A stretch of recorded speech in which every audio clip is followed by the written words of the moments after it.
Thomas grew up in a home without sound. His parents were deaf, his sister too.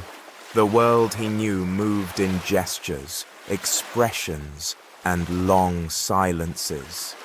At school, he struggled.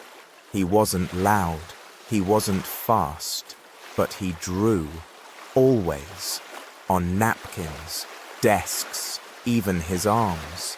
He said what he felt with colors instead of words. Teachers told him art was a hobby, not a path.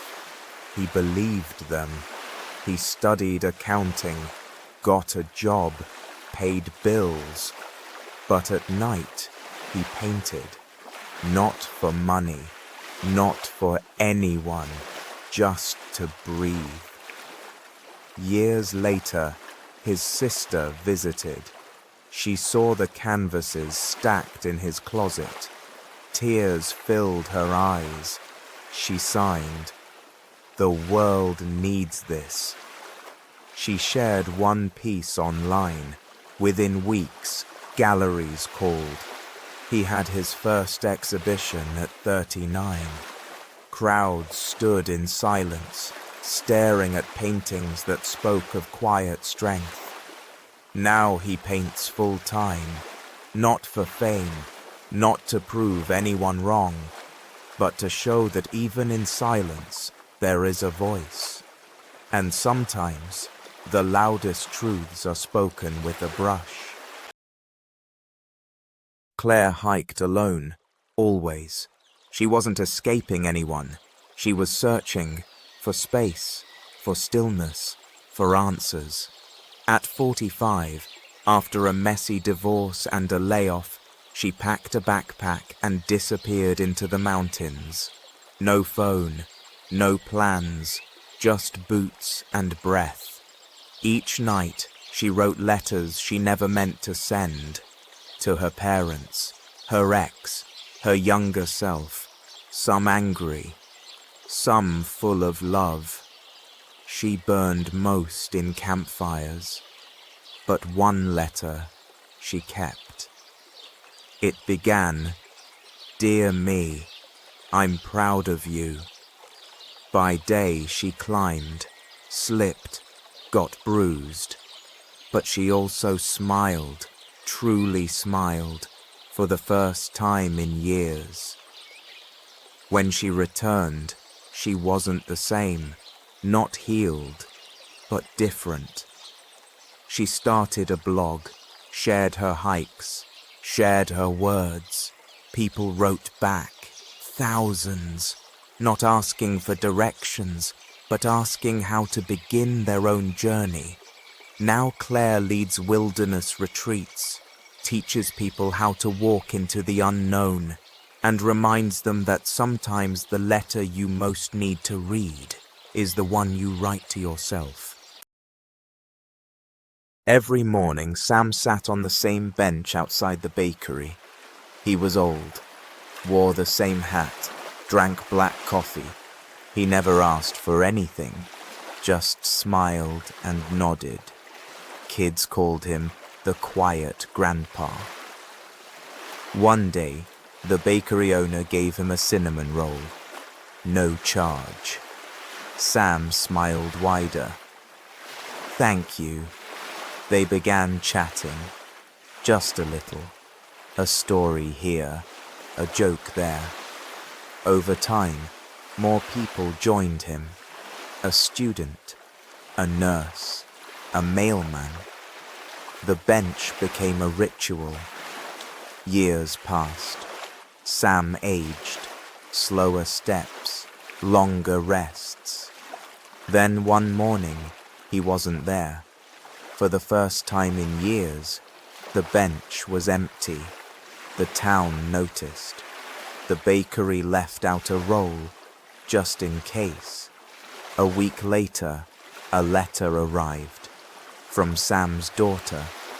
He had passed peacefully, but he left a request. "Please keep the bench open. Let it be a place for someone else to be seen." Now, the bench has a plaque. For Sam, who reminded us that presence is a gift. And every morning, someone new takes a seat and is never alone for long. At 8 years old, Leo got a toy robot for his birthday. He loved it, slept with it, took it to school. One day, it fell, snapped in two. He cried for hours. His mom said, "Let's throw it away." Leo shook his head. He opened it up, saw wires and screws. He didn't know what anything did, but he tried anyway, watched videos, asked questions. It took weeks.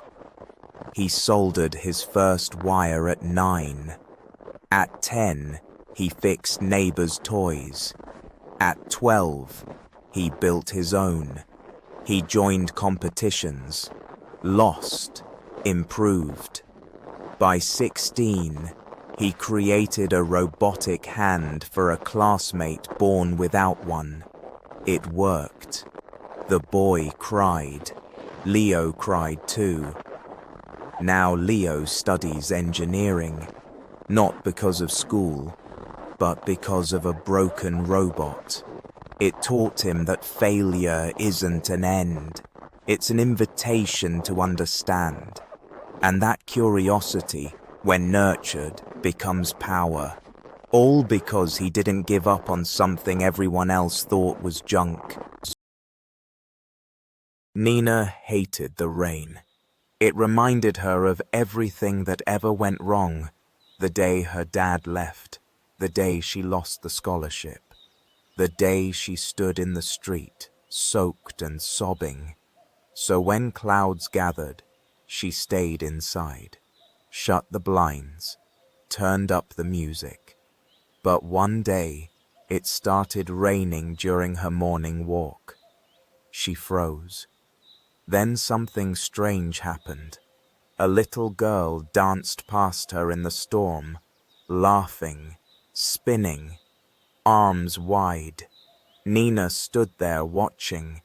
Something cracked open. She let her umbrella fall, let the water run down her face. She didn't dance, but she smiled and kept walking. From then on, every time it rained, she didn't hide.